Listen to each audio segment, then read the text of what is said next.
العالمين والصلاة والسلام على أشرف المرسلين محمد وعلى آله وأصحابه ومن اتبعه إلى يوم الدين. قال الله تعالى في القرآن العظيم: ولله على الناس حج البيت من استطاع إليه سبيلا. صدق الله العظيم. Kita dalam kehidupan sehari-hari senantiasa menemukan orang-orang yang kita kagumi. Apabila banyak masyarakat Bandung, kalau tidak 100% wajar, tapi umumnya masyarakat Bandung sekarang sedang merasakan ada kebanggaan punya pimpinan Kota Bandung yang lebih maju daripada sebelumnya. Apabila ada rakyat yang dipandang rakyat kecil di Bandung bisa mendapatkan undangan dari wali kota gitu ya, di rumah dinasnya, kemudian bisa bertatap muka dengan wali kota, bisa berbincang-bincang, kira-kira bagaimana kebanggaan yang akan dirasakan oleh rakyat tersebut. Mungkin pas mendapatkan undangan saja dia akan merasakan separuh gitu, harus pakai pakaian apa, harus bagaimana datangnya, dan selanjutnya. Itu kalau orang mendapatkan undangan dari seorang manusia yang memiliki kedudukan sebagai wali kota. Bagaimana apabila seorang hamba yang sudah merasa banyak salah, banyak dosa, kemudian mendapatkan undangan untuk datang ke rumah Allah? Tuh, luar biasa, gak dapat diukur bahagianya bertemu menghadap kepada Allah di rumah Allah. Al-Quran menyebutkan: walillahi 'alan nas hijjul bait man istata'a ilaihi sabila. Hanya karena Allah wajib atas manusia untuk mengunjungi rumah Allah. Al-Bait di situ rumah Allah, semata-mata mencari ridhonya. Tentu ada hal-hal yang perlu dipersiapkan untuk menuju rumah Allah. Sebagaimana kalau kita ingin mendatangi rumah seorang yang kita kagumi, apa yang harus kita persiapkan? Entah yang kita kagumi itu karena akhlaknya, entah karena jabatannya, entah karena jasanya, entah karena apalah, yang memang jelas akan berbeda-beda. Mungkin kalau para penggemar selebriti, ya yang dikagumi selebriti. Tapi kalau kita sebagai hamba Allah, yang kita kagumi adalah justru kekuasaan Allah, keagungan Allah Subhanahu wa Ta'ala. Perjalanan ibadat haji yang disebut dengan hijjul bait, haji itu artinya menuju. Jadi hijjul bait itu menuju Baitullah. Dan sekarang kita sedang menuju, makanya hadir di tempat ini. Hanya kapan kita prosesnya, perjalanannya, tentu Allah juga yang sudah mencatat bahwa kita semuanya sudah punya keinginan. Semoga walaupun hanya baru hadir, tercatat di hadapan Allah sebagai hamba-hamba yang menyambut panggilannya. Insya Allah kita akan langsung pembahasan tentang bagaimana perjalanan haji yang dilaksanakan pada zaman Rasulullah SAW. Secara ringkas dulu perjalanan Rasul, bahwa beliau 5 hari sebelum masuk Dzulhijjah, diperkirakan tanggal 25 bulan Dzulqa'dah, kan, Ramadan, Syawal, Dzulqa'dah, Dzulhijjah ya. Dan mulai Syawal, Dzulqa'dah, Dzulhijjah itu disebut bulan haji. Karena itu kalau ada yang umrah pada bulan Syawal dan dia melaksanakan ibadat haji pada bulan hajinya, maka dia termasuk haji tamattu. Ada kewajiban membayar haji. Tapi kalau umrahnya bulan Ramadan, dia berada di Mekah sampai bulan haji, dan dia berniat ibadat haji pada tanggal 8 Dzulhijjah, dia termasuknya haji ifrad. Apaan tuh tamattu? Ada ifrad? Ya, dikasih istilah dulu. Pada zaman Rasulullah SAW melaksanakan ibadah haji bersama para sahabat yang diperkirakan mencapai 100.000 orang. Berangkatlah Rasulullah bersama para sahabat dari Madinah. Rasulullah membawa unta 100 ekor unta. Para sahabat tidak membawa. Dan Rasulullah berangkat meninggalkan Madinah kurang lebih tanggal 2 Dzulqa'dah, karena dalam hadis disebutkan 5 hari sebelum 1 Dzulhijjah itu meninggalkan kota Madinah. Sampai di Mekah 4 hari dari bulan Dzulhijjah, yaitu tanggal 4 Dzulhijjah. Jadi perjalanan dari Madinah ke Mekah 9 hari. Untuk orang Indonesia gak usah 9 hari, cukup 9 jam, sama-sama 9. Karena memang sekarang sudah menggunakan pesawat. Kalau dulu menggunakan unta, ada yang jalan kaki, gantian. Rasulullah SAW mengambil miqat dari Bir Ali, yaitu satu tempat di perbatasan Madinah. Sudah di luar kota Madinah. Madinah tanah suci, Bir Ali di luar tanah suci. Perjalanan dari kota Madinah ke Bir Ali kalau lancar setengah jam sampai. Dan bagi yang ibadat umroh saat ini juga, kalau ke Madinah dulu, maka mereka akan mengambil miqat dari Bir Ali. Apaan itu miqat? Miqat itu adalah merupakan awal atau permulaan ibadah umroh dan haji. Diawali dengan mengucapkan talbiyah. Untuk umroh, ucapannya "Kusambut panggilanmu ya Allah untuk memenuhi kewajiban ibadah umroh." Bahasa Arabnya labbaik Allahumma umratan. Dan kalau ada yang langsung haji, labbaik Allahumma hajjan. Dari Bir Ali perjalanan menuju Mekah, Rasulullah SAW menempuh perjalanan 9 hari dalam keadaan mengenakan kain ihram. Cukup berat ya, dalam ihram terus selama 9 hari. Kalau untuk sekarang cukup hanya dari Madinah ke Mekah naik ya mobil 6 jam, nggak sampai 9 hari. 6 jam, bahkan 5 jam, bahkan kalau naik taksi saya pernah 3 jam nyampe. Wah, taksinya ngebutnya luar biasa. Itu 6 jam rata-rata. Setibanya di Mekah, Rasulullah SAW bersama para sahabat melaksanakan tawaf. Dan sahabat melaksanakan tawaf serta sa'i bersama Rasulullah, kecuali Aisyah radhiyallahu anha. Kenapa Aisyah tidak? Pas tiba di Mekah, Aisyah ternyata kedatangan tamu rutin bulanan, sehingga dia tampil di Rasulullah dalam keadaan sedih, nangis. Kenapa kamu nangis? Dia ini, nah, kenapa nangis? Ya habis gimana? Ada sirna itu bukan nangis itu. Ya nangis, bukan nangis. Nangisnya Aisyah di rumah. Akhirnya ya harus bagaimana? Udah kata Rasulullah, jaga rambut kamu, jaga, kemudian jaga kesehatan kamu. Sudah tahan, niatkan sekarang ya dalam keadaan ihram terus. Maka Aisyah ihram bertahan terus dari Bir Ali. Setibanya di Mekah tanggal 4 Dzulhijjah, berangkat dari Bir Ali tanggal 25 Dzulqa'dah, udah 9 hari. Nyambung lagi tanggal 6 tanggal 7 Dzulhijjah, masih dalam keadaan ihram karena memang beliau dalam keadaan haid. Cukup lama perjuangan yang dilakukan Aisyah dalam ihram terus. Rasulullah tawaf sa'i bersama para sahabat, namun Rasul tidak potong rambut dan sahabat disuruh potong rambut.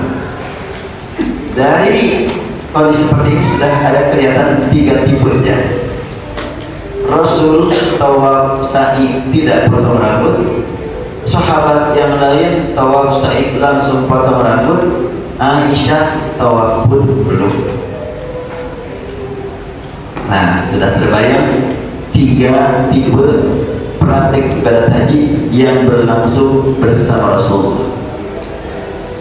Rasul kenapa tidak potong rambut? Karena beliau berniat haji dan umroh sekaligus, sehingga beliau tidak melepas pakaian, tidak potong rambut, sama dengan Aisyah masih dalam keadaan ihram terus.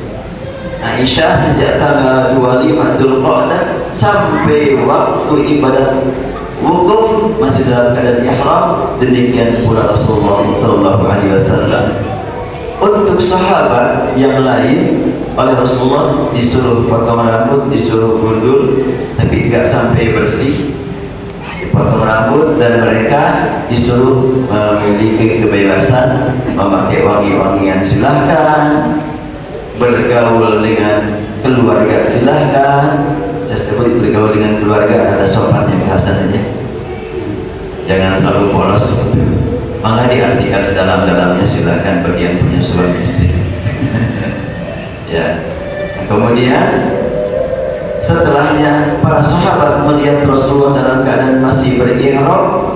Di antara sahabat ada yang ragu-ragu untuk melepas ihram, ada yang ragu-ragu untuk mendekati keluarganya.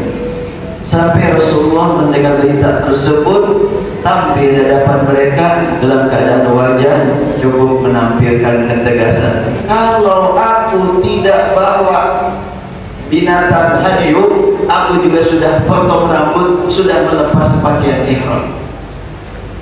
Kalian ini kan nggak bawa, bebaslah kalian potong rambut mereka. Itu yang disebut dengan haji tamattu.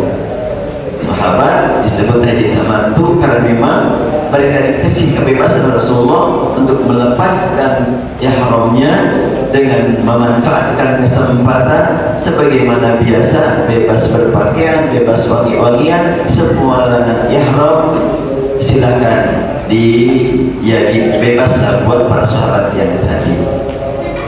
Itu disebut dengan haji tamattu.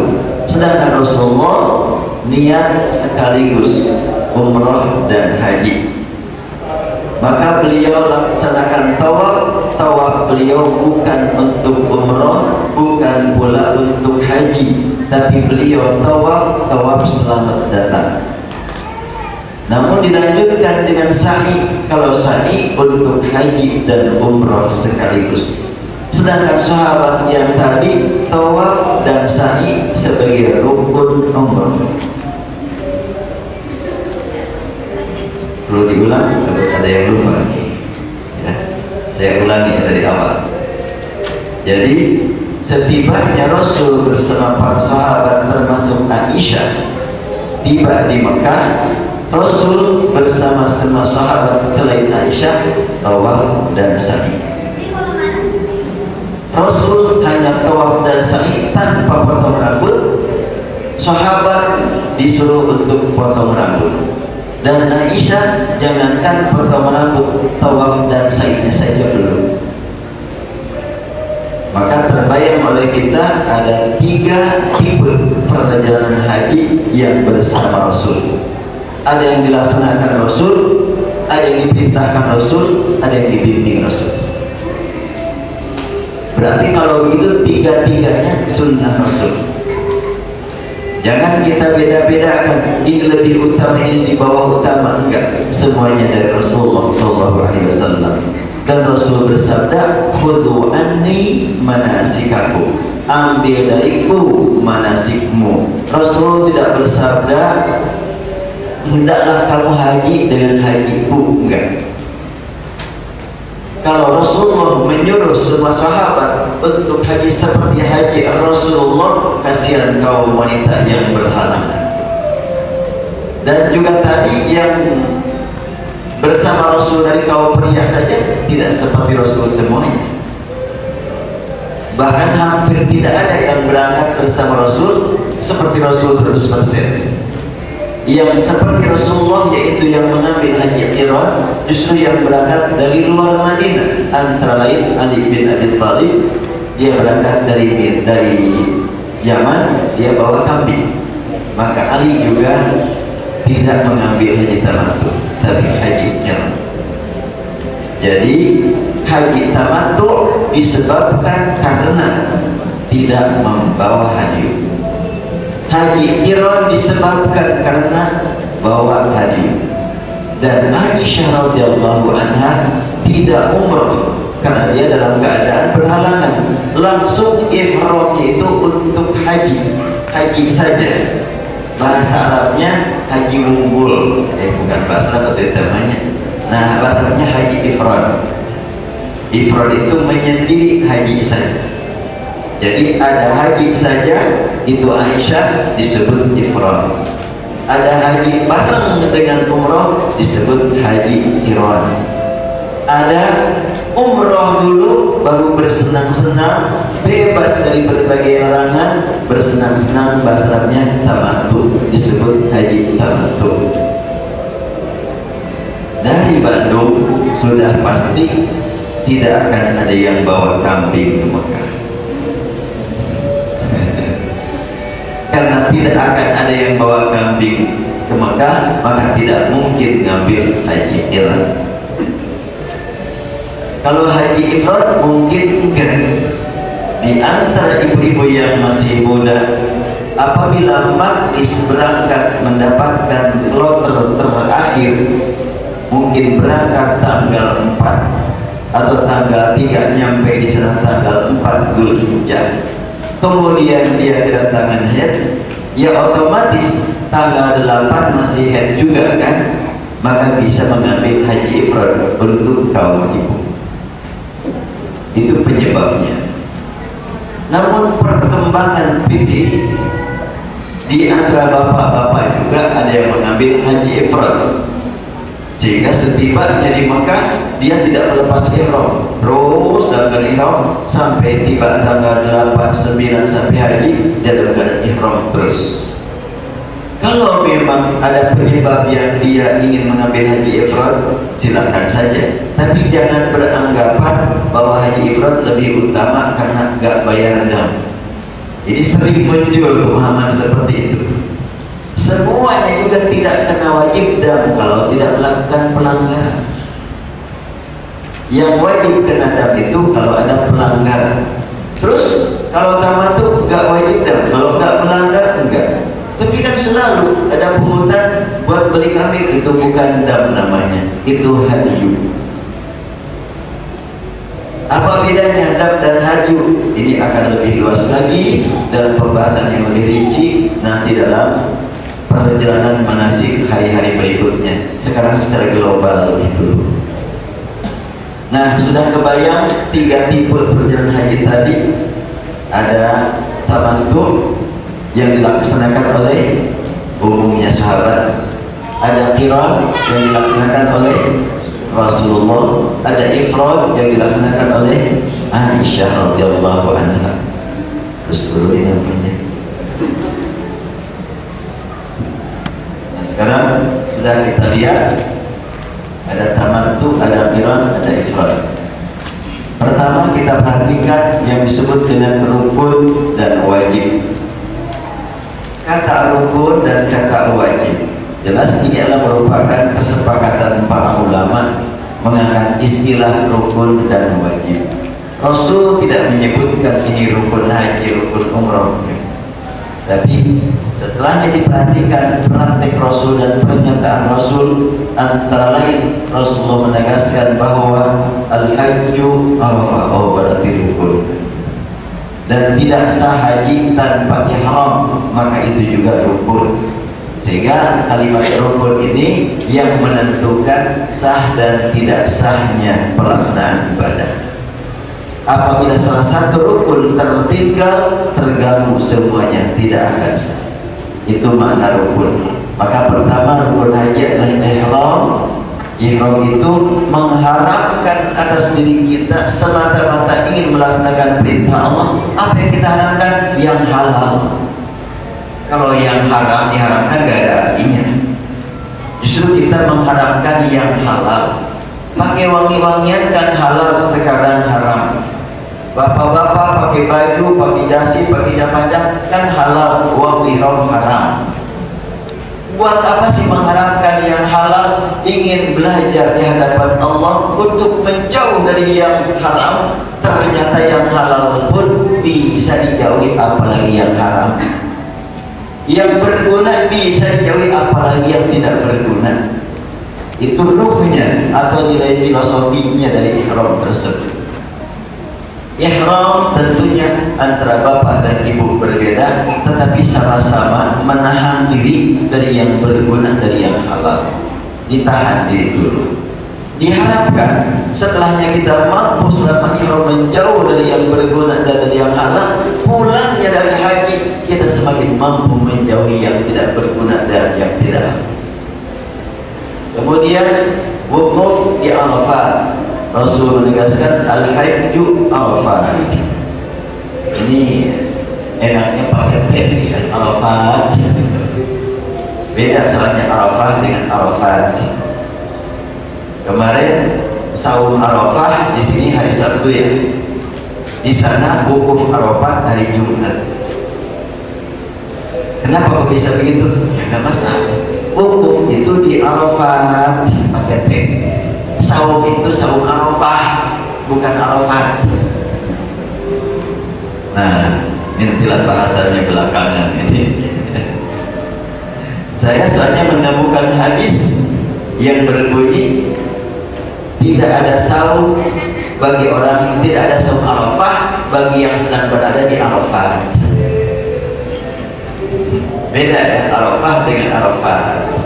Kalau Arafat nama tempat, kalau Arafah nama peristiwa.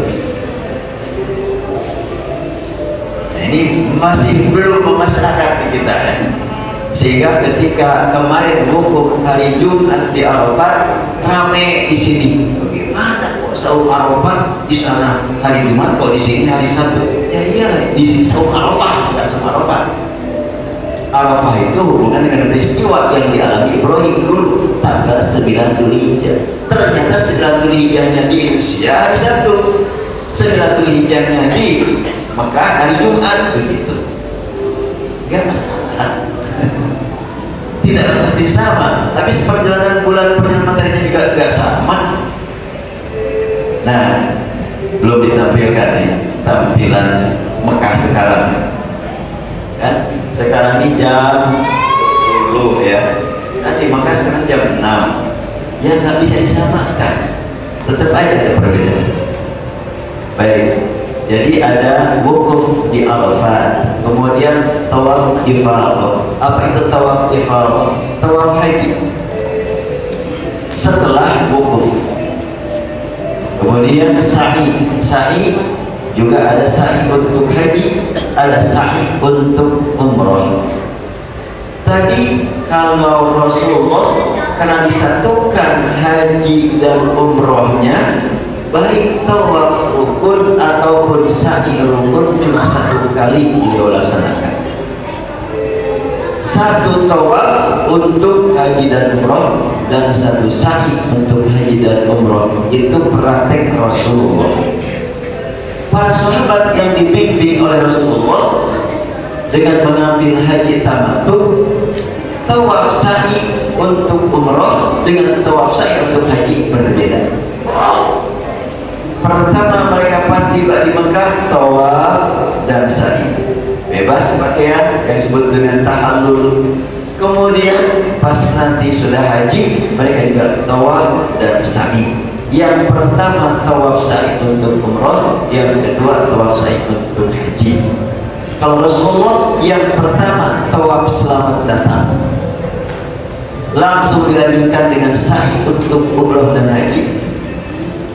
Kemudian pas pulang dari wukuf ke Muzdalifah, kemudian beliau ke Mina, langsung beliau tawaf saja untuk umroh dan sa'i. Sa'inya untuk umrah dan haji, sa'inya sudah. Karena itu Rasulullah itu satu tawaf rukun, satu sa'i rukun.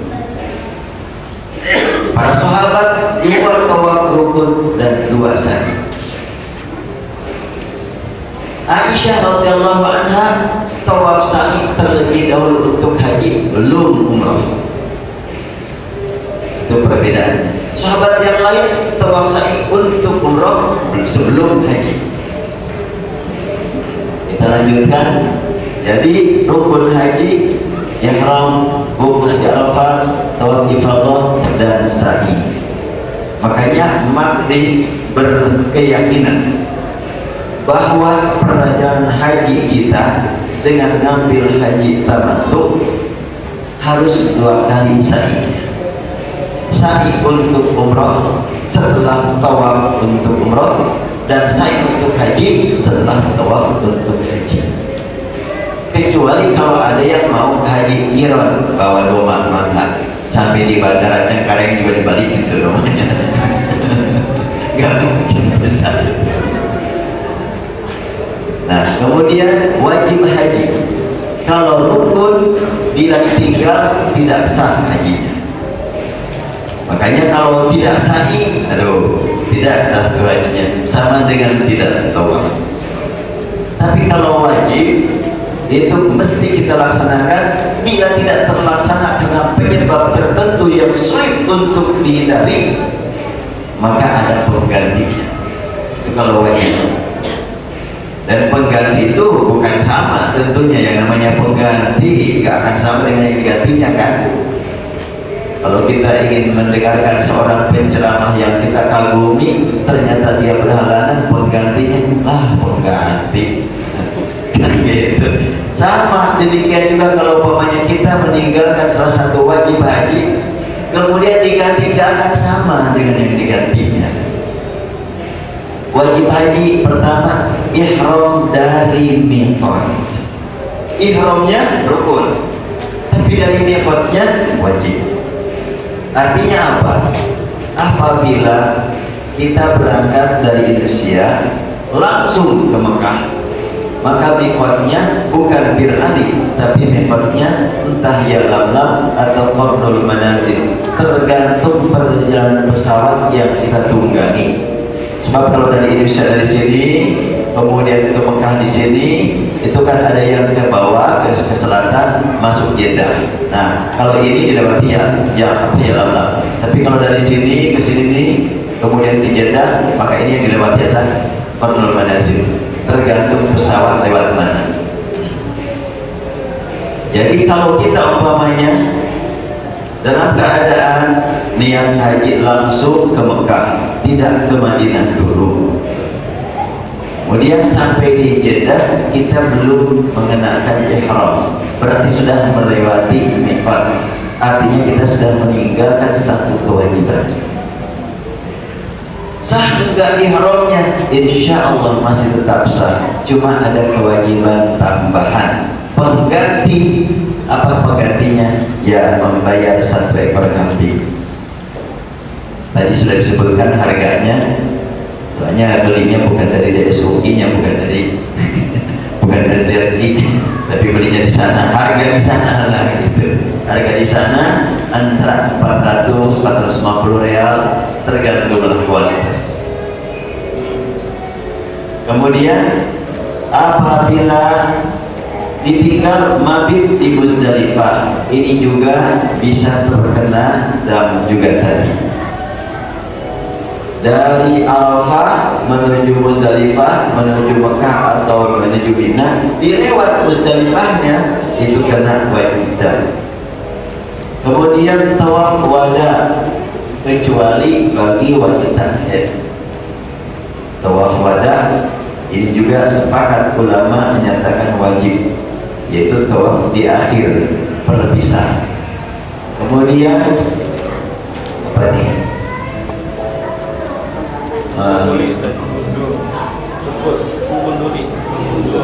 Menggundul, ya, menggundul atau memendekkan rambut. Kemudian berikutnya mabit di Mina, selanjutnya melontar jumroh. Itu semuanya kewajiban-kewajiban haji. Sekarang kita masuk ke pembahasan. Rasulullah SAW bersabda, siapa yang menunaikan haji dengan tidak berkata kotor dan berkata fasih, maka dia kembali ya menjadi sebagaimana waktu lahir lagi. Nah sekarang tadi sudah disebutkan, sudah tergambar ada 3 tipe ibadat haji. Ketika kita melaksanakan ibadat haji, salah satu dari 3 pasti harus kita pilih. Pertama, tamattu. Ini yang umumnya digunakan oleh para jamaah haji dari luar negeri. Tamattu. Tamattu diawali dengan ihram untuk umroh.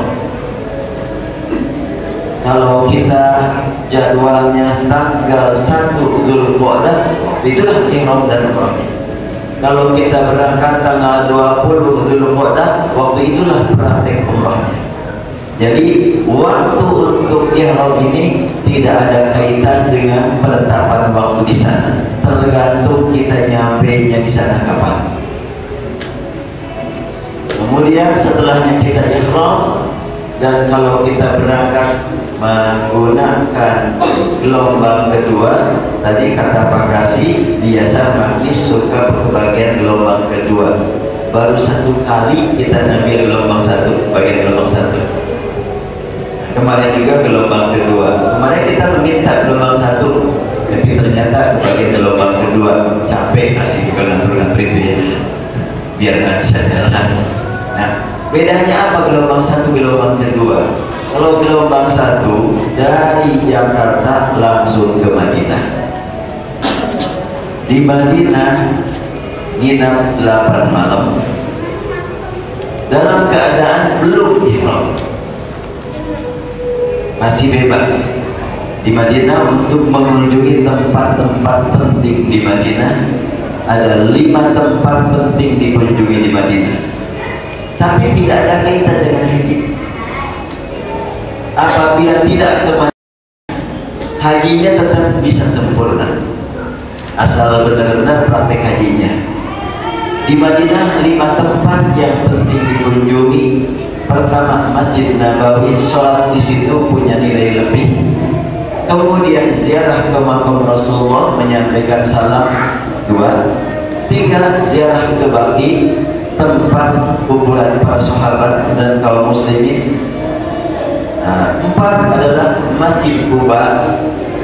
Siapa yang bersuci dari rumahnya menuju Masjid Quba untuk sholat, dia dapat nilai umrah. Dan kelima, ke Uhud.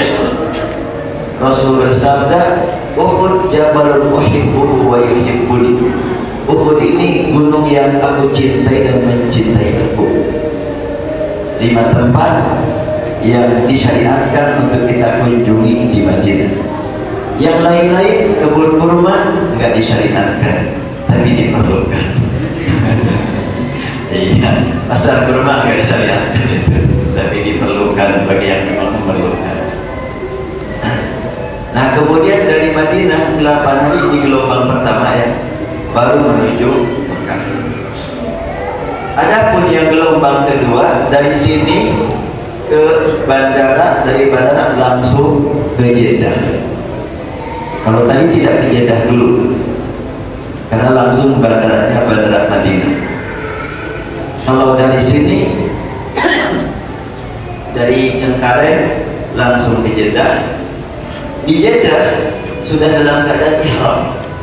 Itu yang memang ingin mengambil ihram sebagaimana yang ditetapkan Rasul. Miqatnya apakah dari Qadrul Manazil atau dari Yalamlam, kalau di sini ada Mekah. Tapi di atas 50% jamaah haji Indonesia datang ke Jeddah dalam keadaan belum ihram.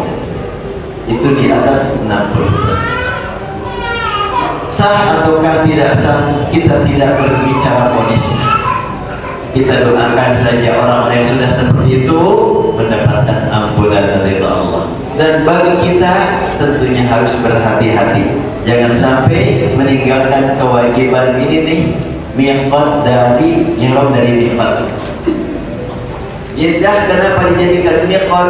Ada orang yang menyatakan boleh ngambil miqat dari Jeddah.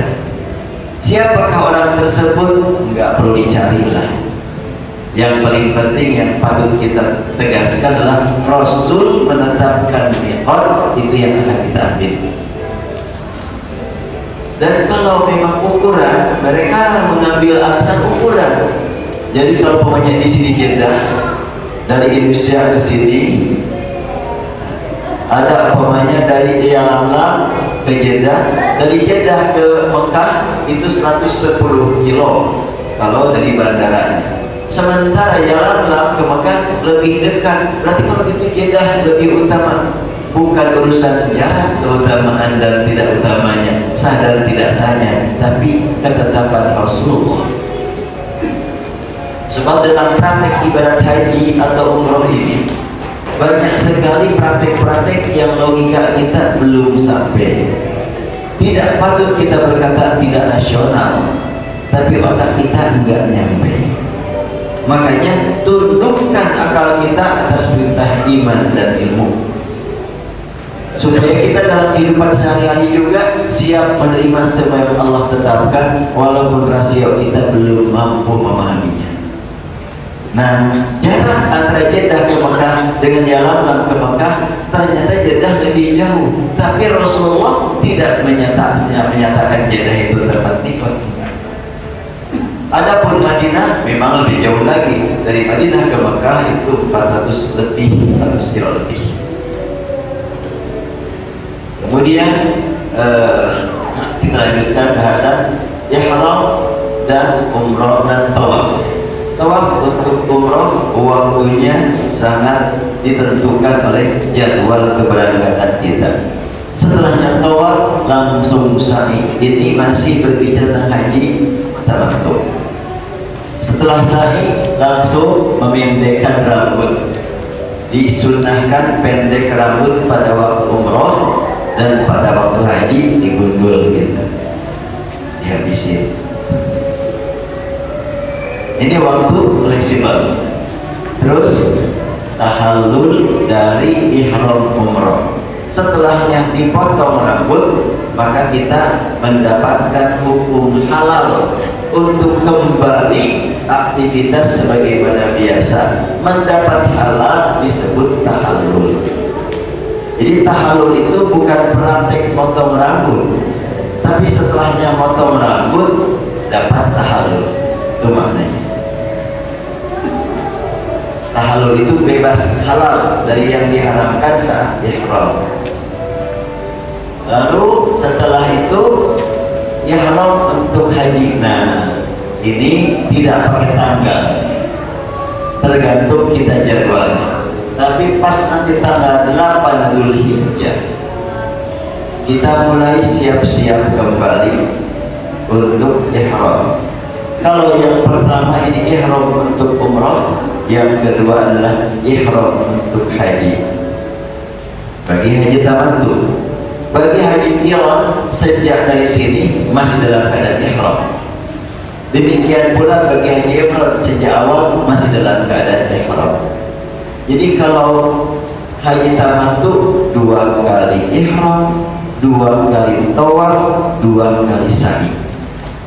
Untuk haji qiran 1 kali miqat, 1 ihram langsung nyambung, 1 tawaf, 1 sa'i. Demikian pula haji ifrad. Nah, tanggal 8 Dzulhijjah kita mengambil ihram dan berangkat ke Mina, menuju Mina. Ini yang dilaksanakan Rasul dulu. Tadi juga Pak Kasih mengatakan demikian. Maknis suka begitu sejak dahulu. Kok pakai maknis suka begitu? Memang yang lain enggak, kebanyakan enggak. Yang lain juga ada, tapi tidak kebanyakan. Kebanyakannya dari Mekah langsung ke Arafah pada tanggal 8. sehingga tidak ke Mina dulu. Bagi yang ke Mina dulu biasa disebut tanazul. Sebetulnya tanazul itu kan memisahkan diri. Siapa sih yang memisahkan diri? Justru yang langsung ke Arafah yang memisahkan diri. Tetapi karena kebanyakan yang ke Arafah langsung dan yang ke Mina terlebih dahulu sedikit, maka yang ke Mina dulu yang disebut memisahkan diri. Ya nggak apa-apa lah, itu istilah. Nah kita alhamdulillah sudah 13 kali. 13 mana itu ya? Kemarin juga angkatan ke-13 majlis itu selalu kita ke Mina terlebih dahulu. Walaupun sudah beberapa kali kena ancaman, nggak bisa tahun depan itu harus langsung semuanya ke Arafah, peraturannya sudah berubah. Saya langsung saja sampaikan kepada jamaah, kalau itu terjadi bukan kita yang punya program, Allah Maha Tahu. Tapi kalau umpamanya nanti di sana kita tetap akan berjuang untuk ke Mina terlebih dahulu. Waktu yang lalu juga begitu kan, informasinya nggak akan bisa. Setibanya di Mekah, alhamdulillah kita komunikasi dengan pihak maktab, komunikasi dengan pihak ketua kloter, Allah berikan kelancaran, biasa-biasa saja. Jadi dari Mekah ke Mina terlebih dahulu, karena memang kendaraan dari Mekah yang disiapkan oleh pemerintah hasil kesepakatan antara Kemenang dengan pihak Dirjen Haji di Mekah, itu berangkat dari Mekah langsung ke Arafat, sehingga ketika kita minta ke Mina dulu, nah memang ada biaya tambahan juga sebetulnya. Padahal sebetulnya hak kita, tapi karena memang kita dianggap beda dari yang lain, maka diminta biaya tambah. Oleh karena itu majlis ya dikembalikan ke jamaah lah biaya tambahannya. Biaya tambahan itu ya buat kendaraan dan buat makan di sana. Karena makanan itu tidak disiapkan di Mina. Tanggal 8 malam 9 tidak disiapkan. Sedangkan makanan di sana, maklumlah di kita juga kalau umpamanya kondisi-kondisi mepet kan, harga seenaknya. Di sana juga begitu itu, harga seenaknya aja menetapkan makanan itu ya. Kita perlu mau gimana lagi lah. Itulah sebetulnya cuma kita mengambil makanan umpamanya 3 kali, zuhur, malam, dan pagi sebelum berangkat ke Arafah.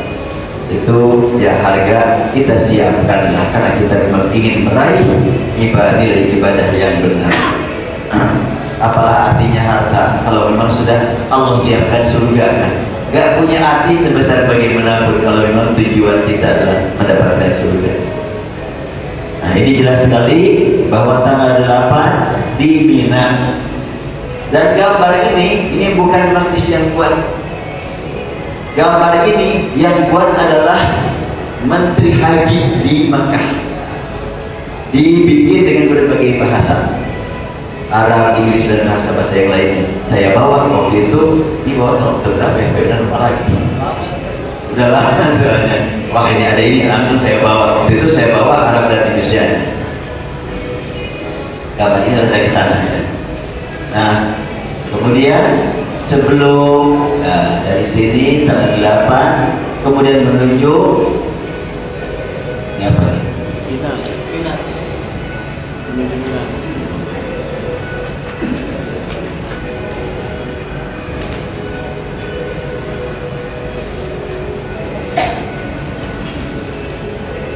Ya, di Mina sampai sholat di Mina dengan cara qashar tanpa jamaah. Kita berada di Mina tanggal 8, biasa berangkat pagi-pagi.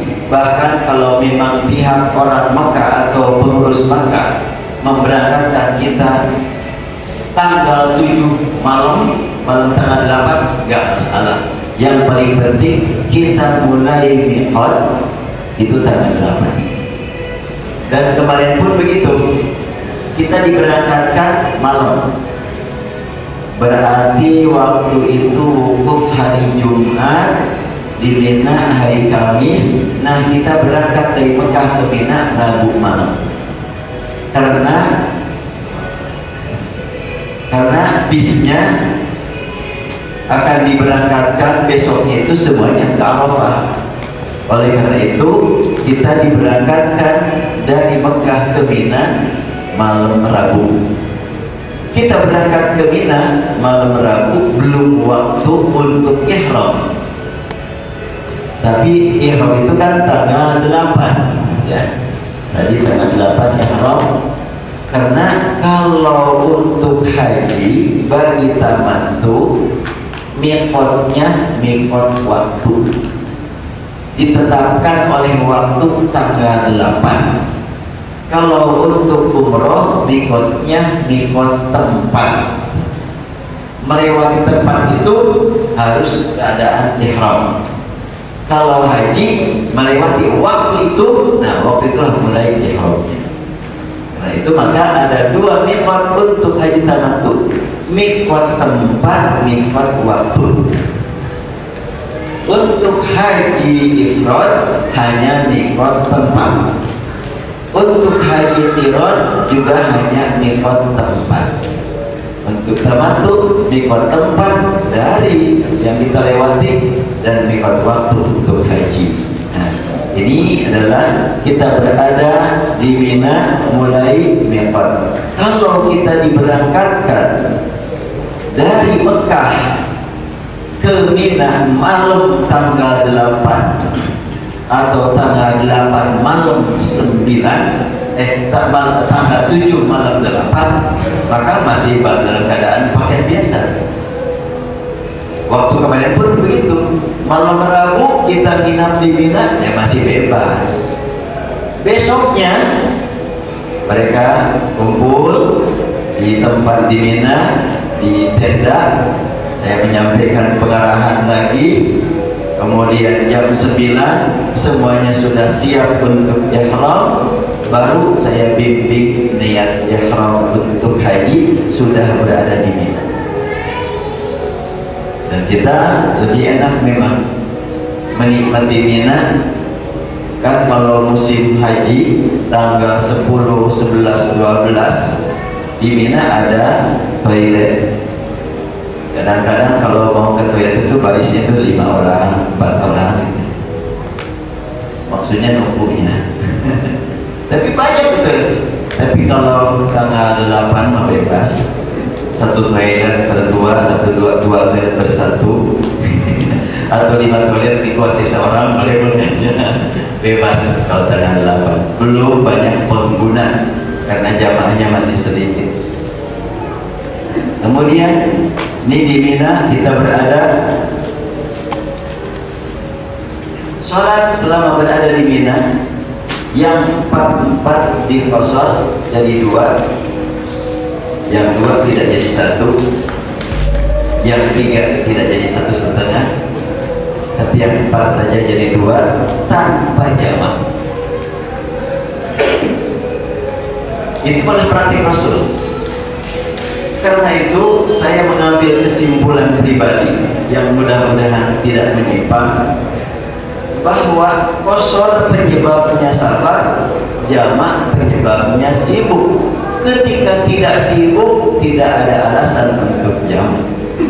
Buktinya Rasulullah di Mina tidak sibuk, hanya qashar tidak jamak.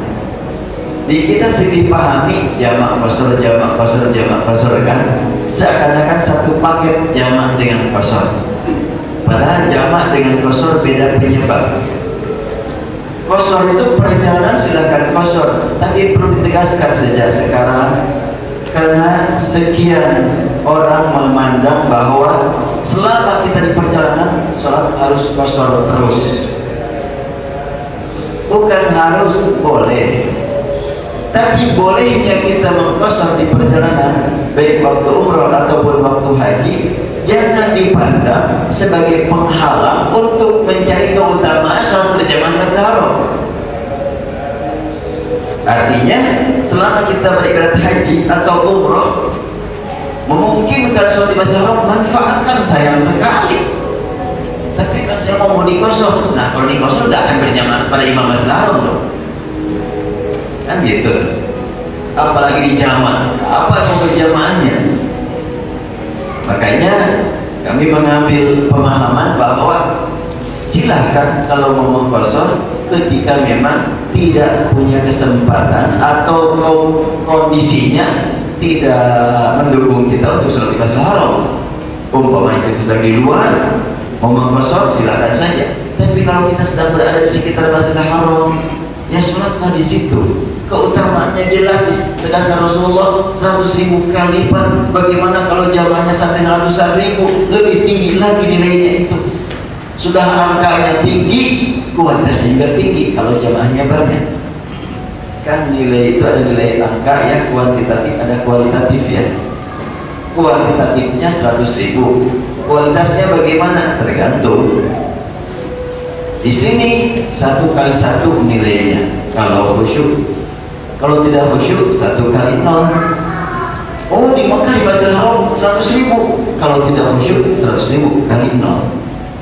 Mana sabar hari besaran mana 1 kali 0 dengan 100.000 kali 0? Sama aja. Nah tentunya selama berada di Mekah kita kejar kuantitasnya juga kualitasnya.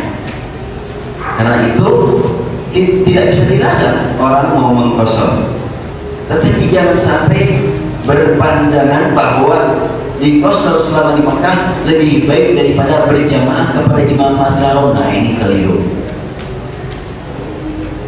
Dan ada yang begitu pulang dari haji mengeluh kepada saya, Ustaz katanya kemarin kering ibadah saya haji. Kenapa? Habis pembimbing saya menetapkan harus jamaah kosor terus. Selama di sana jamaah kosor, ya kapan berjamaah kepada Imam Masjidil Haram? Kecuali mungkin maghrib dan subuh saja. Sedangkan zuhur, asar dan isya mereka juga habis mau kosor nggak bisa berjamaah kepada imam.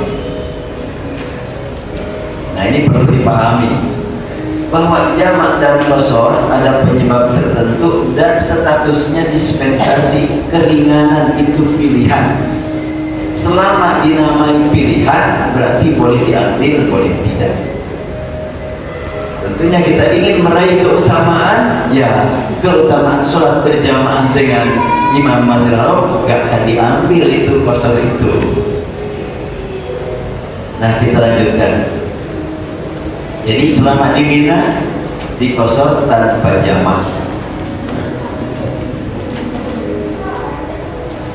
Setelah terbit matahari tanggal 9 kita menuju ke Arafah. Dan di Arafah praktek ibadahnya apa? Di Arafah itu praktek ibadah adalah mendengar khutbah. Kalau saya nggak mendengar sih, biasanya menyampaikan khutbah. Jadi di Arafah saya menyampaikan khutbah, jamaah mendengar khutbah. Setelahnya khutbah berlangsung maka azan zuhur. Setelah azan zuhur, qomat untuk salat zuhur 2 rakaat. Lalu qomat lagi untuk salat asar 2 rakaat. Setelah itu tergantung program masing-masing. Dan maghrib kemarin setelahnya sholat zuhur 2 rakaat, lalu iqamah, sholat asar 2 rakaat, kemudian sholat asar 2 rakaat, dan setelah itu saya memimpin berdoa untuk kepentingan bersama. Dan setelah itu dipersilakan jamaah untuk berdoa untuk kepentingan masing-masing. Kan keperluan kita ada yang sama, ada yang beda. Yang samanya pasti mohon ampun, mohon rahmat, mohon selamat, itu kan sama. Maka berdoa bersama-sama. Kemudian setelah itu dipersilakan masing-masing berdoa sesuai kehendaknya, sesuai program dan sesuai keperluan masing-masing. Di Arafah bebas, setelahnya berada di Arafah ada yang mau tidur boleh, batal wudhu boleh, karena wudhu untuk sholat dan untuk tawaf. Untuk wukuf tidak punya wudhu nggak masalah, termasuk yang haid. Ikuti perjalanan rangkaian ibadah haji tanpa ada gangguan, silakan, hanya tidak sholat saja.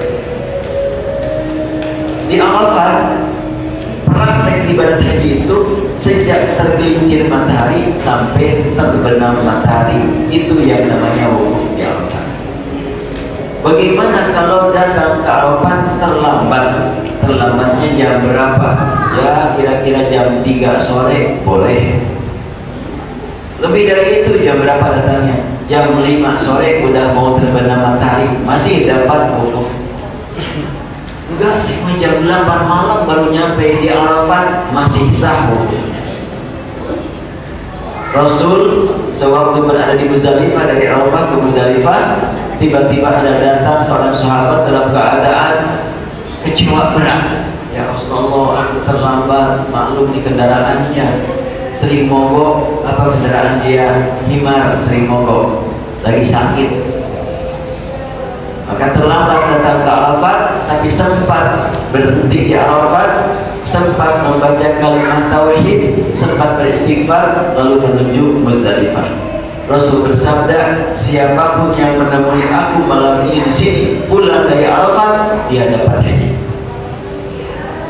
Jadi kalau nyampe di Arafat jam 10 malam tanggal 9, lalu duduk sebentar baca kalimat tauhid, kemudian menuju Muzdalifah, dapat haji.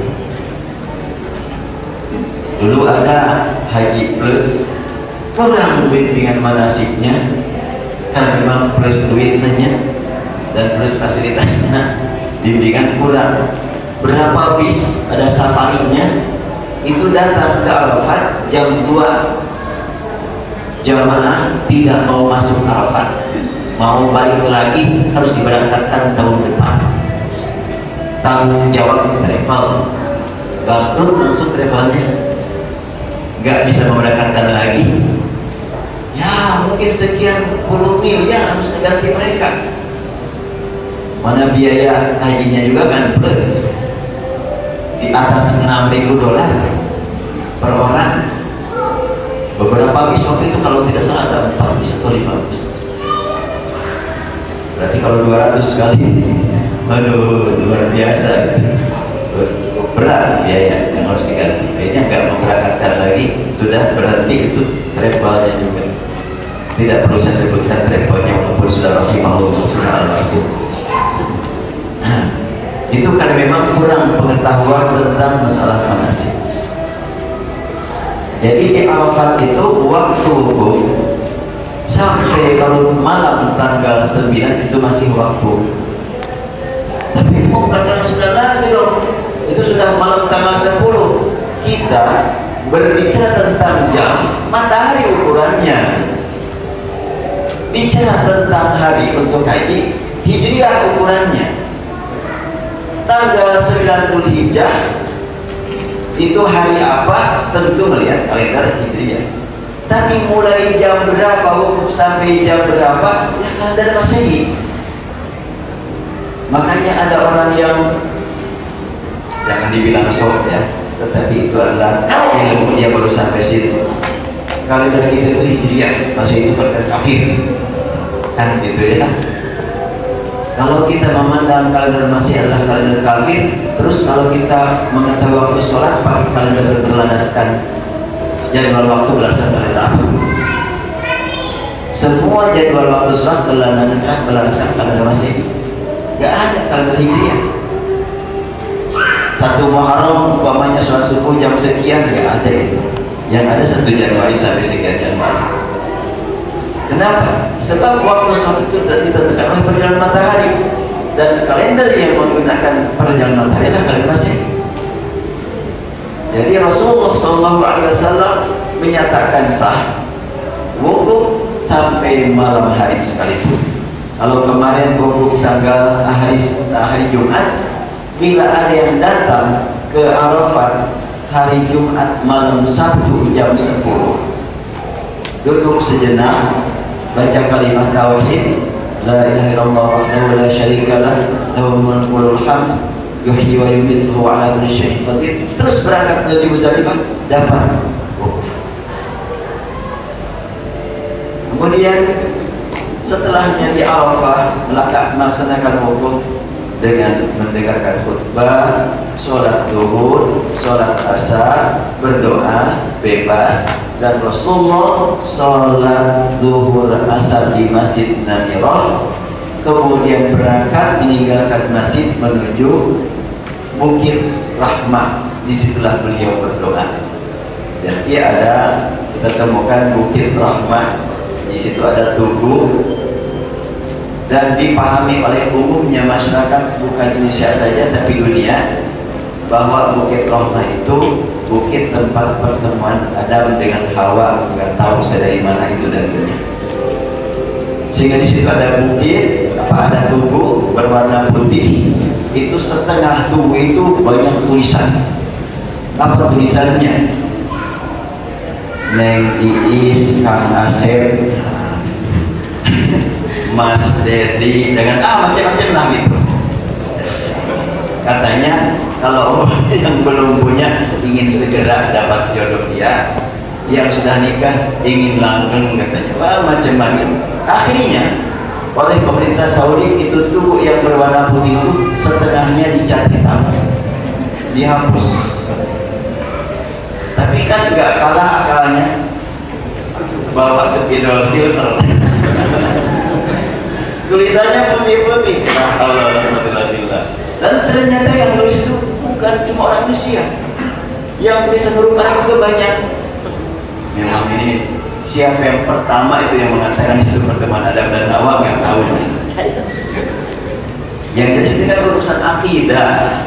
Urusan akidah itu harus jelas dalilnya. Quran dan Sunnah yang sahihah. Urusan akidah nggak bisa asal-asalan katanya. Tapi begitulah, banyak sekali dalam perjalanan haji itu tahlil khurafatnya banyak sekali. Makanya Rasulullah menegaskan khudhu anni manasikakum. Kemarin waktu bimbingan umroh, saya pulang kemarin tanggal berapa ya? Tanggal 6 Januari saya baru pulang umroh, dan insya Allah nanti tanggal 22 hari Kamis akan berangkat lagi. Insya Allah sama ibu dan bapak, insya Allah. Walaupun tidak dengan fisiknya. Nah, saya di bis menerangkan bahwa konon kabarnya ini pertemuan Adam dan Hawa, tapi tidak punya dalil. Buat kita ini tempat Rasulullah berdoa, itu yang paling pasti. Ada pertemuan, gak usah dijadikan pegangan. Masuk suara dari bis yang lain, ini pertemuan Adam dan Hawa. Bagi yang mau melanggengkan keluarganya, disitulah berdoa. Ini gimana nih berseberangan begini? Soalnya kan, jadi dalam satu bis ya kita pakai mic, pakai wireless, masuk wireless dari luar gitu. Mungkin dari saya juga masuk ke sana. Aduh ya mana, jadi sampai begini ini beritanya. Jadi sama-sama orang Indonesia yang cerita. Di Arafah kita sampai terbenam matahari, sampai tiba waktu salat maghrib, tapi Rasulullah tidak salat maghrib di Arafah. Beliau salat maghribnya di Muzdalifah, di jamak takhir. Untuk salat zuhur di jamak takdir, asar ditarik ke zuhur. Untuk maghrib ditarik ke isya, jamak takhir. Ada orang yang bertanya ke radio waktu saya sempat siaran, saya tidak tahu ada enggak jamak takhir itu. Kan Rasul itu suka takhir. Sebetulnya Rasulullah jamak takhir waktu di Arafah, asar ditarik ke zuhur. Sedangkan jamak takhir waktu di Muzdalifah, maghrib ditarik ke isya. Artinya jamak takdim dan takhir dipraktekkan Rasul dua-duanya. Rasulullah setibanya di Muzdalifah, setelahnya masuk waktu isya, beliau berwudu, kemudian sholat maghrib 3 rakaat dilanjutkan dengan sholat isya 2 rakaat. Ada di bawahnya ya. Setelahnya terbenam matahari, maka ketika sampai di sana segera melakukan sholat maghrib dan isya dengan cara qasar dan jamak, lalu bermalam hingga waktu subuh. Ini di Muzdalifah. Jadi malam 10, tanggal 9 malam 10 di Muzdalifah. Acara di Muzdalifah, rangkaian haji di Muzdalifah adalah sholat maghrib, isya, berzikir, tidur, itu rangkaian ibadah haji. Kalau ngambil batu mau di Musdalifah boleh, mau di MTC juga boleh. Dari sini bekal batu nggak ada yang melarang, yang penting melemparkannya waktu yang dan tempat sudah tentukan. Ngambil batunya tidak termasuk rangkaian ibadah haji, tapi lagi yang dipahami banyak jamaah kita, ibadah di Musdalifah itu adalah ngambil batu. Jadi banyak sekali memang yang perlu diluruskan itu ya, banyak sekali. Di Musdalifah ngambil untuk ngambil batu, bukan untuk ngambil batu. Ngambil batunya bisa saja lah. Ada ketua lagu yang bakal bisa dia. Kata ketua lagu, ibu-ibu, bapak-bapak, biar saya ambil batunya semuanya. Maksudnya, kalau ada yang begitu, biar tenang aja. Punya anggota 10, dia langsung ambil 700 batu. Boleh-boleh saja, cuma melemparkannya nanti harus masing-masing. Jadi kalau suami istri atau orang tua dengan anak, sah-sah saja diambil salah seorang.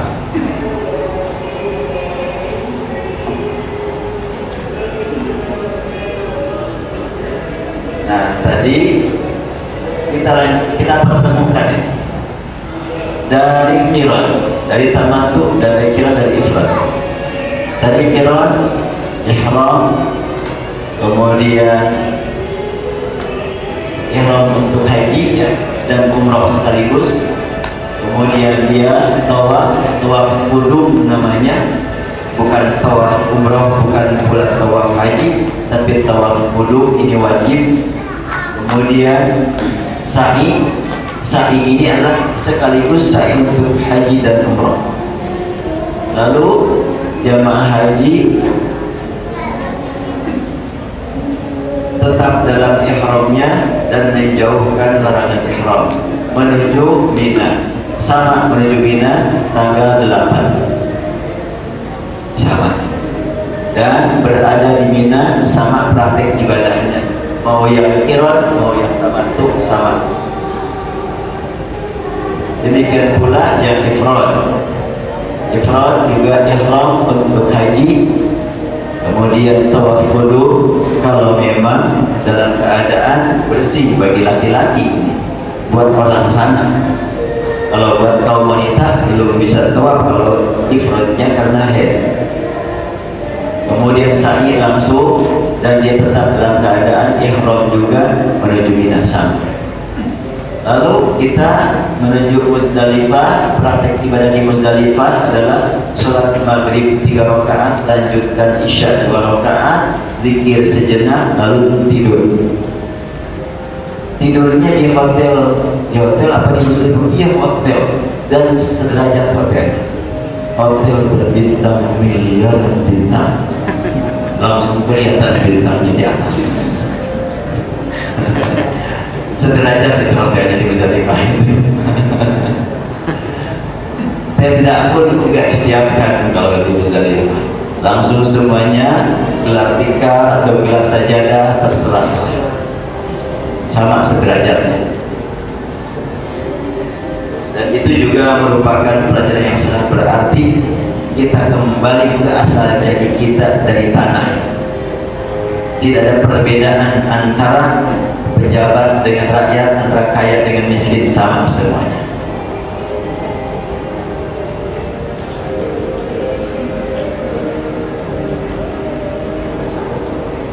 Nah, dari Musdalifah pagi-pagi kita menuju Mina. Sama, tamattu, qiran, ifrad menuju Mina, melempar 1 jumrah, yaitu jumrah Aqabah. Dulu jumrah Aqabah itu tiang, dilemparkan cuma 1 arah. Dulunya tahun 80-an, tahun 90-an pun masih 1 arah. Tahun 2000 sudah berubah, bisa dilempar dari semua arah. Dan belakangan bukan tiang lagi, tapi benteng. Ya, benteng sepanjang inilah sekarang itu. 20 meteran. Jadi kita melempar jumroh tidak seberat tahun 80 ke belakang. Pada dulu tahun 80 ke belakang itu banyak yang meninggal tanggal 10 Dzulhijjah saat melempar jumroh karena berdesakan luar biasa.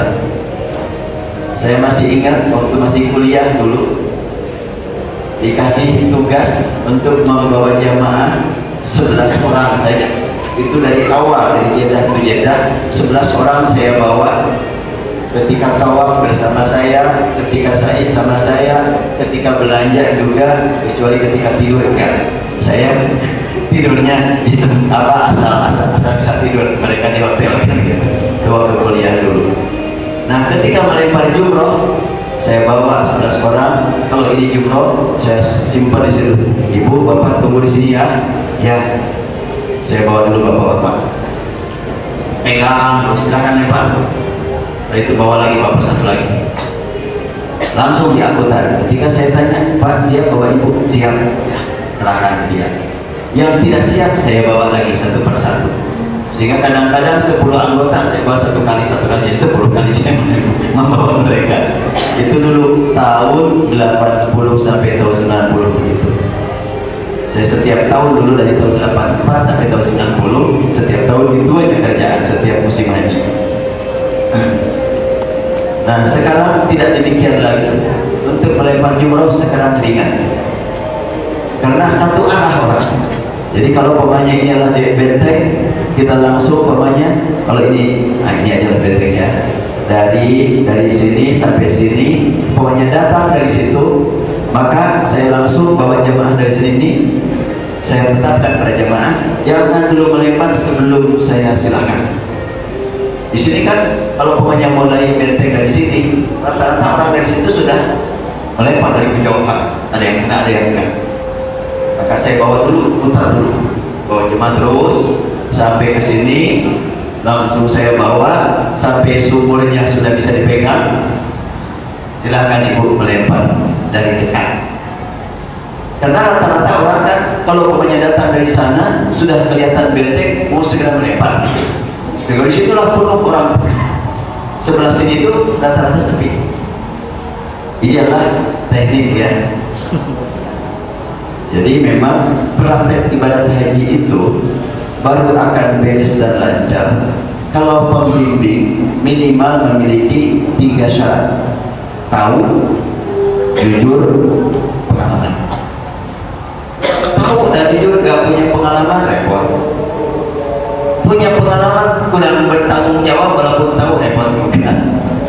Jadi 3 hal yang mesti dimiliki oleh seorang pembimbing: tahu hukum, punya rasa tanggung jawab, jujur di hadapan Allah, dan punya pengalaman.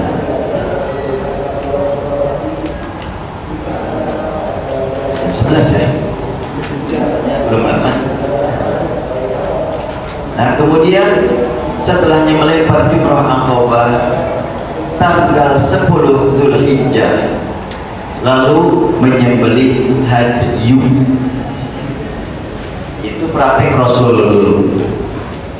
Untuk sekarang tidak memungkinkan menyembelih hadyu tanggal 10 kecuali kalau para jamaah sudah mewakilkan saja kepada yang memang di tempatnya, itu baru bisa. Tidak ada yang penasaran ingin lihat, itu bisa-bisa saja. Jadi titip ke panitia atau pemainnya, kita titip ke bank, ini mau disembelihnya tanggal 10-nya, mereka yang bisa menjawab. Nah, setelahnya menyembelih hadyu, lalu setelah melempar jumroh, motong hadyu dan motong rambut gundul kepala. Yang itu kepala takut ya, gundul kepala atau memendekkan rambut. Nah, untuk sekarang yang biasa kita kerjakan, melempar jumroh, langsung gundul, potong rambut, langsung kita mendapatkan tahallul.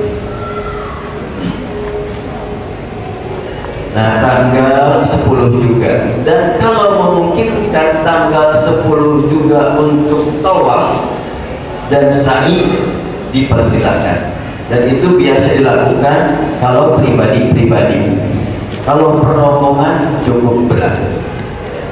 Tapi mungkin saja cuma memang cukup berat. Kenapa berat? Karena kita di Mina itu cukup padat. Untuk berangkat ke Mekah sangat berat karena memang perjalanan begitu padat. Sedangkan kita sebaiknya kalau sudah nyampe di Mina tanggal 10, sebaiknya sholat 5 waktu itu di Mina. Sholat 5 waktu itu sebaiknya, bila itu memungkinkan. Bila tidak memungkinkan, yang penting malam 10 malam 11 sudah di Mina lagi.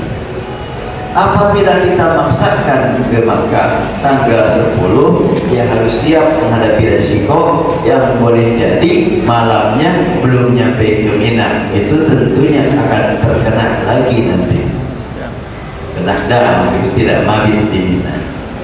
Sedangkan waktu tawaf setelahnya dari Arafat, setelahnya wukuf, waktu tawaf panjang waktu. Sampai kapan waktu tawaf ifadah atau waktu tawaf haji? Sampai menjelang pulang meninggalkan Mekah. Jangan sampai terbawa ke Bandung. Aduh, saya belum tawaf ifadah. Jangan dekat-dekat istri ya. Kalau belum tawaf ifadah, masih dalam keadaan belum tahallul tsani. Nah, ini jadi tanggal 11, tanggal 10 sudah selesai, dan kemudian tanggal 10 juga bermundur rambut, lalu bisa dapat tahallul. Tahallul itu artinya halal dari yang diharamkan, sehingga setelahnya potong rambut, ganti pakaian, pakai wangi-wangian, bebas tanggal 10 Dzulhijjah. Berarti kalau kita mengambil haji tamattu mulai tanggal 8 kita berihram, selesai mengenakan ihram itu tanggal 10. Jadi jangan kebayang, jadi kita ihram terus selama di Mekah. Ya enggak. Jadi pakai ihram itu pas dari miqat untuk umroh, selesai umroh lepas pakaian biasa. Nanti tanggal 8 berihram lagi sampai tanggal 10 sudah melempar jumroh, sudah potong rambut, bebas bagi pakaian. Nah, tanggal 10 malam 11 kita mabit nginep di Mina. Waktu melempar tanggal 10 ini waktunya dari pagi sampai sore, sampai malam. Tapi kalau tanggal 11 mulai waktunya sejak tergelincir matahari, itu waktu zuhur mulainya, itu tanggal 11. Tapi tidak aneh, jangan aneh kalau nanti mendengar sebagian jamaah subuh-subuh sudah melempar. Kalau ditanya, menurut saya kosong, ya itu kosong, bahkan lebih kosong lagi kalau melempar di rumahnya di MTC, mana lebih kosong. itu banyak yang melempar pagi-pagi sebelum waktunya, itu tanggal 11 ya. Dan begitu demikian pula tanggal 12. Kita alhamdulillah sejak dahulu tidak mendahului waktu. Tapi kalau akhir waktu pernah. Akhir itu sah-sah saja. Tapi kalau kita sholat duhur sekarang kan enggak saya. Tapi kalau sholat duhur menjelang 5 menit adzan asar masih sah kan? Atau sholat duhur disatukan ke asar kan ada aturannya. Nah, itu sebetulnya melempar jumroh juga begitu. Kalau mulai melempar jumroh tanggal 11 itu sejak tergelincir matahari, lalu melempar pagi-pagi, dipertanyakan gimana ini pembimbingannya. Tapi kalau umpamanya melempar jumrohnya maghrib, isya, itu masih hari itu juga, tidak masalah. Cuma tentu tidak mencapai paling utama.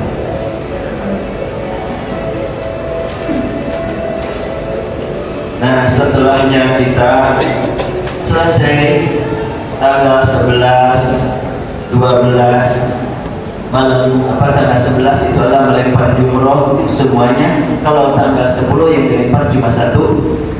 Tanggal 11 semuanya 3 jumroh, 1, 2, 3 dengan 7, 7, 7, bukan 7 batu, 7 lemparan. Terserah batunya berapa. Yang penting 7 lemparan. Maksudnya bagaimana yang bisa 7 batu bisa sekaligus kan? Kita mah sama dengan satu. Jadi 7 kali melempar Allahu Akbar, Allahu Akbar, Allahu Akbar. Setelahnya melempar jumroh pertama, berdoa menghadap kiblat. Setelah melempar jumroh kedua, berdoa lagi menghadap kiblat. Namun setelahnya jumroh ketiga tidak lagi berdiri, langsung pulang. Itu tanggal 11, 12. Bagi yang mau menganggap selesai tanggal 12, silakan tinggalkan Mina, pulang ke Mekah dengan syarat sebelum terbenam matahari sudah meninggalkan Mina. Bagi yang mau menyelesaikan sampai tanggal 13, tentunya disebutkan dalam Al-Quran, ayatnya tadi sebut dibacakan, وَاذْكُرُوا فِي أَيَّامٍ مَعْدُودَةٍ فَمَنْ تَعَجَّلَ فِي يَوْمَيْنِ فَلَا إِثْمَ عَلَيْهِ وَمَنْ تَأَخَّرَ فَلَا إِثْمَ عَلَيْهِ لِمَنِ اتَّقَى وَاتَّقُوا اللَّهَ. Allah berfirman, perbanyak zikir kepada Allah di hari-hari yang sudah ditetapkan ini. Bagi yang mau memanfaatkan ibadah di Mina sampai tanggal 12 dan itu malam saja, silakan.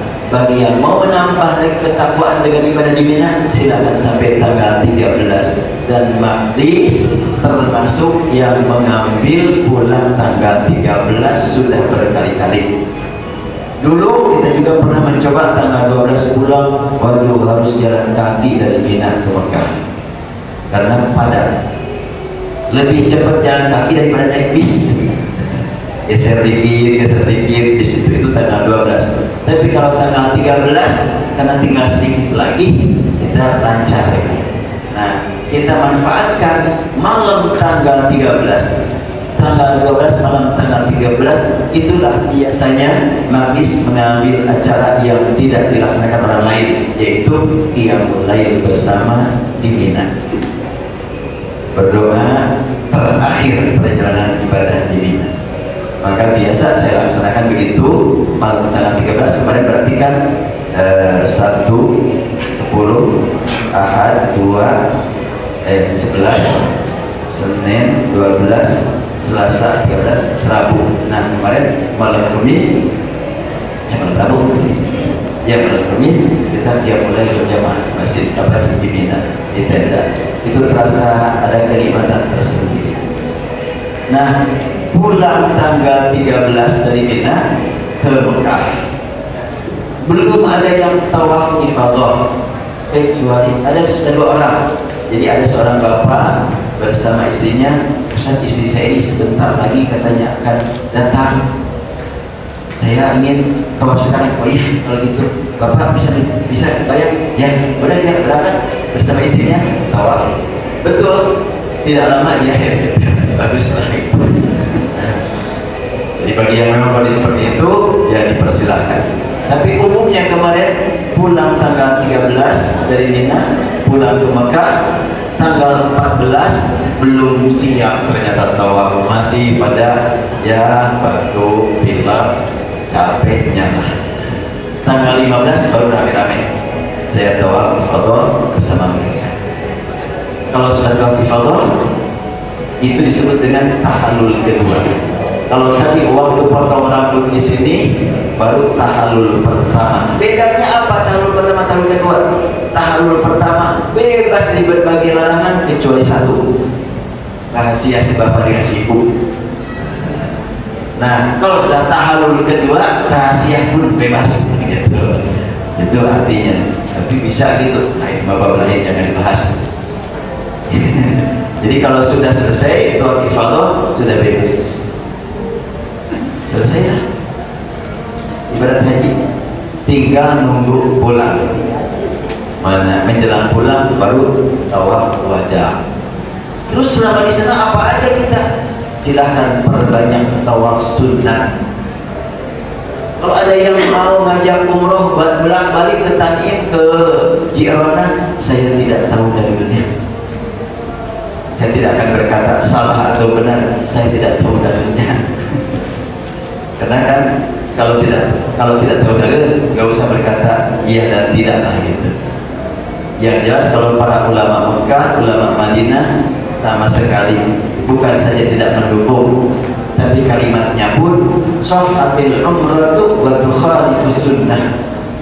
Kata ulama Mekah, apabila orang sudah umroh, sudah haji, mau bolak balik umroh, bagaimana hukumnya? Kata mereka, sahhatil umratu wa tukhalifu sunnah. Umrohnya sah, kalau ada pelanggaran kena dam, jelas. Tapi itu melanggar sunnah, kata dia. Dalam makanya kalau buat saya sih, ada orang yang memang Ustaz, saya mau ngambil mikot dari tadi, saya tidak bisa melarang dan juga tidak bisa mendukung. Tanggung jawab pribadi saja, baik perjalanannya ataupun hukumnya di hadapan Allah. Tapi tentunya orang yang mengerti kalimat itu, lah berarti itu melarang secara tidak halus, secara halus kan itu. Tapi saya biasa begitu aja. Saya tidak bisa melarang, karena memang Bapak punya dorongan dari yang lain, saya juga tidak bisa mendukung karena tidak punya dalilnya.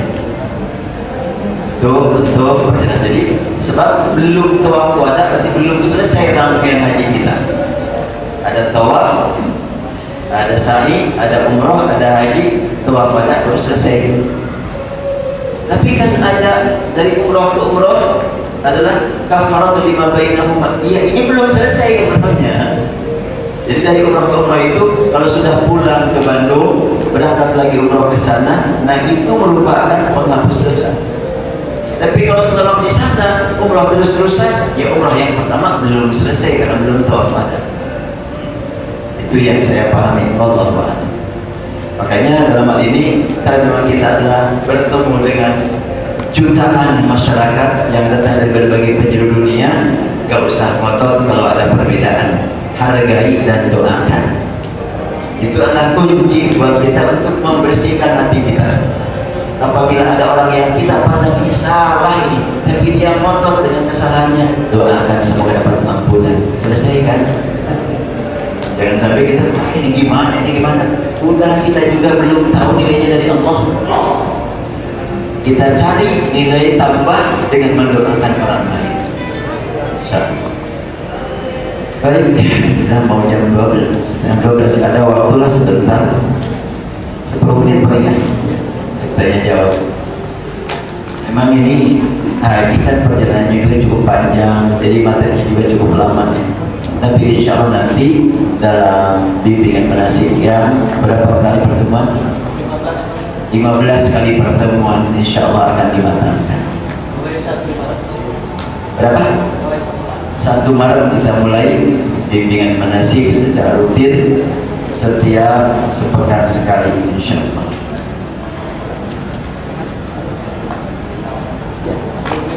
Ya, silakan Bapak Ibu sekalian yang apabila ada yang ingin ditanyakan, silakan angkat tangan terlebih dahulu. Ada dari ibu bapak? Belum kebayang. Dari ibu ada? Saya silakan dulu.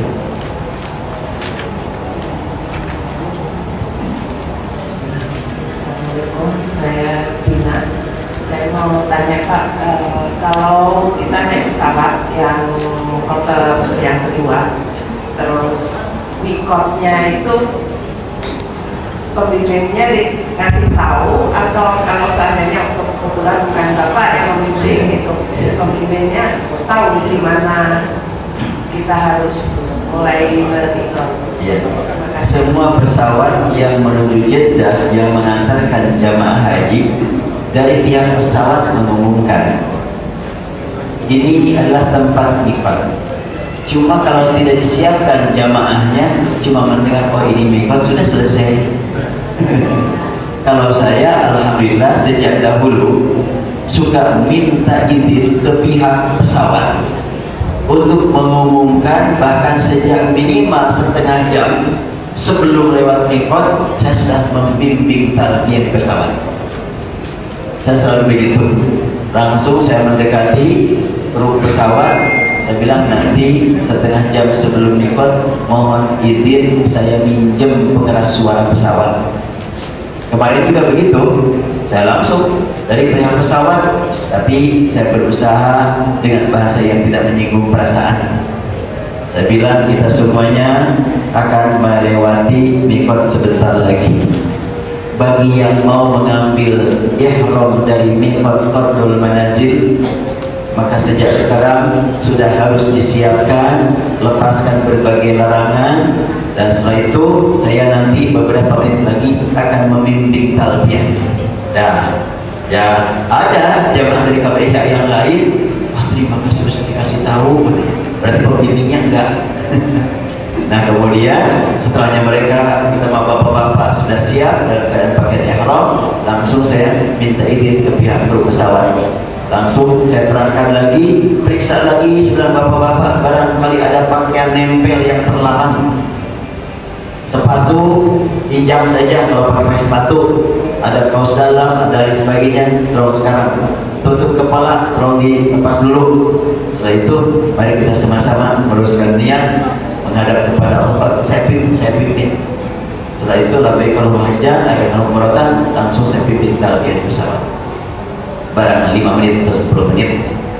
Nah, tidak lama setelahnya saya berhenti, langsung pihak pesawat mengumumkan semuanya jamaah harus segera duduk di tempat masing-masing. Kan gitu. Karena sebentar lagi akan landing. Jarak itu cuma sedikit. Dari Mikot ke landing itu cuma 20 menitan. Ya kan cuma 75 kilo. Pesawat kan cepat kan. Itu sudah siap-siap untuk turun. Makanya saya juga suka memimpin talbiyah untuk ihram, untuk niat ihram itu sebelum masuk ke mikot.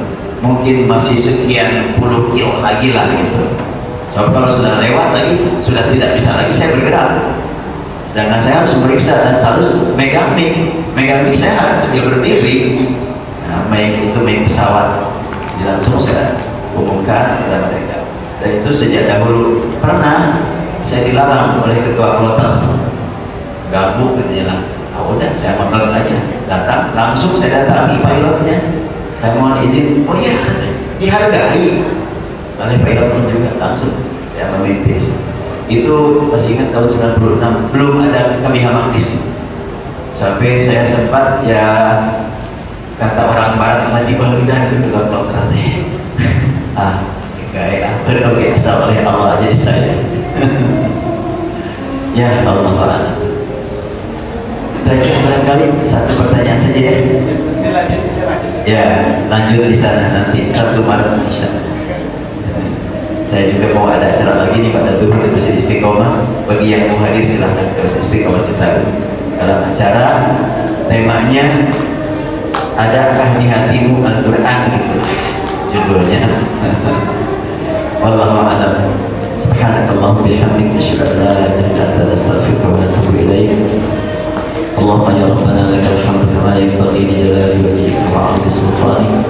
Ya Allah, ya Tuhan kami, hamba-hamba-Mu menghadiri acara ini karena ingin tercatat di hadapan Engkau sebagai orang yang ingin melaksanakan perintah-Mu, panggilan-Mu untuk datang ke rumah-Mu, sujud di tempat sujud Rasul-Mu, untuk merukuk di tempat rukuk Rasul-Mu, untuk ikut pertemuan seluruh umat Islam. Ya Allah, ya Rahman, berikan kepada kami kemudahan agar kami dapat meraih nikmat haji mabrur yang ditunggu oleh surga-Mu, sebagaimana Rasul sabdakan, al-hajjul mabrur laisa lahu jazaa'un illa jannah. Ya Allah, kami sangat banyak berbuat dosa di hadapan Engkau. Ampuni dosa kami, limpahkan rahmat-Mu kepada kami, jadikan kami ya Allah menjadi orang yang akan mendapatkan nikmat rahmat, ridho, ampunan. Rabbana atina fid dunya hasanah wa fil akhirati hasanah wa qina adzabannar. Walhamdulillahi rabbil alamin. Assalamualaikum warahmatullahi wabarakatuh.